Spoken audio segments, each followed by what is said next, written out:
Transcription 76, speed 80 words per minute. Start. I shall now give a brief survey of the provisions in the bill which are designed to encourage investments in productive enterprises, to stimulate higher productivity as well as exports, and to provide resources for expansion of industry in order to encourage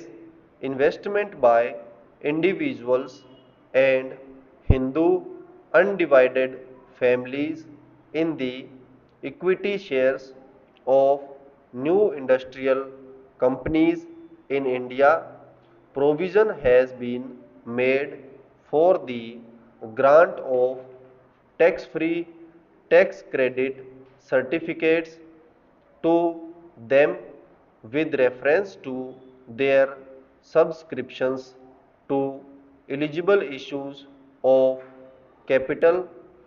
by such companies for a period of 4 financial years commencing with the financial year in which the investment is made. The amount of the tax credit certificates is to be calculated at a slab system of rates and will be limited to rupees 1250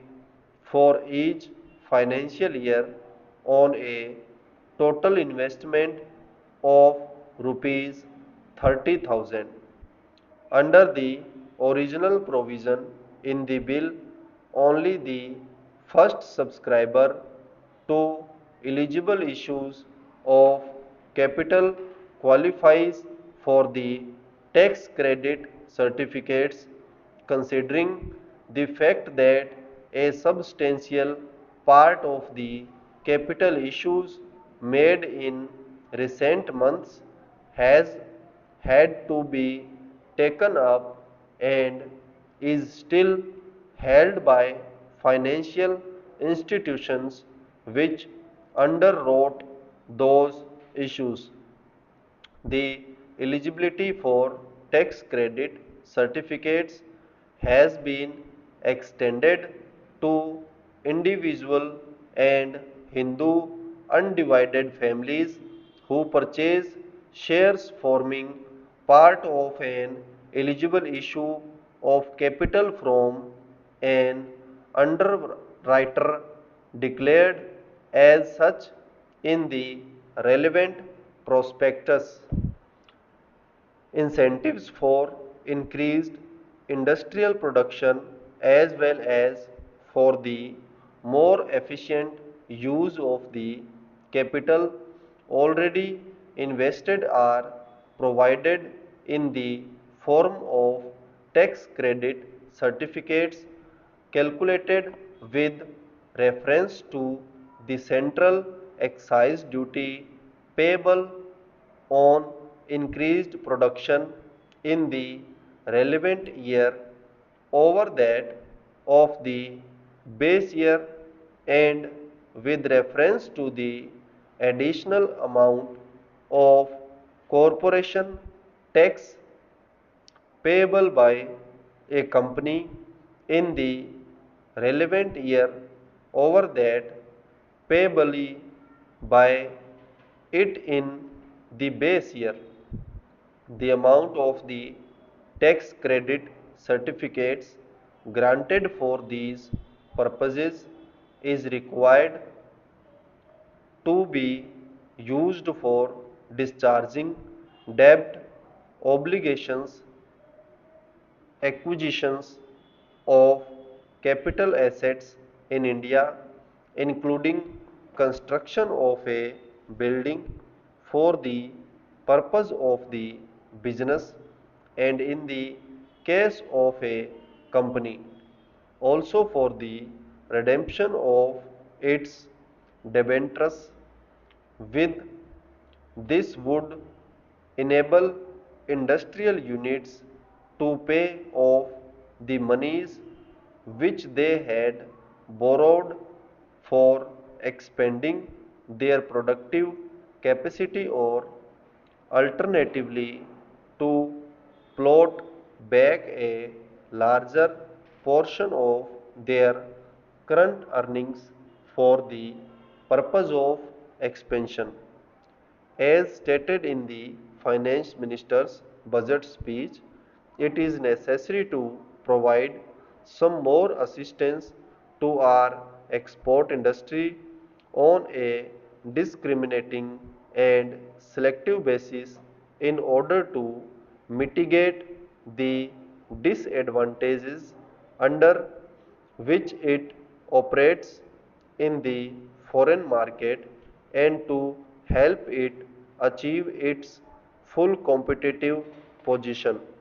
The tax credit certificates to be issued with reference to the value of exports will, I expect, provide an impetus for increasing our export potential and augment our foreign exchange earnings. In this connection, it is proposed to set up an advisory board on tax credit certificates for our exports to advise government regarding the commodities for which the certificates should be granted, as also the rates. The board will, whatever necessary, invite the commercial interests concerned to present their views before it. The commercial secretary will be the chairman of the board and a senior officer, each from the Ministry of Finance and the ministry in charge of the export commodity concerned, will be members. The recommendations of the board will enable the government to take informed decisions with regard to the grant of these certificates. The measures for encouraging investment of surplus funds in production channels include a provision for revival in a modified form of the exemption from wealth tax of individuals and Hindu undivided families on the value of their investments in equity shares of industrial companies. This exemption will be available to individuals and Hindu undivided families on the value of any equity shares held by them in an industrial company where such shares form part of the initial issue of equity share capital made by the company after the 31st March 1980, and will extend over a period of 5 successive assessment years, commencing with the assessment year next following the date on which the company commences the operations for which it has been established. Madam, the bill contains a scheme for voluntary disclosure of unaccounted income during a period of 3 months from 1st March to 31st May 1985. Tax is payable on the amount declared at the ad hoc rate of 60% with a rebate of 5% of the tax where the declaration has been made and the tax has also been paid not later than the 31st March 1985, where the declarants is unable to pay the tax on the amount declared immediately, he has the option to pay it within a period of 6 months from the date of declaration, provided he furnishes adequate security in the form of a guarantee from a scheduled bank. Stop.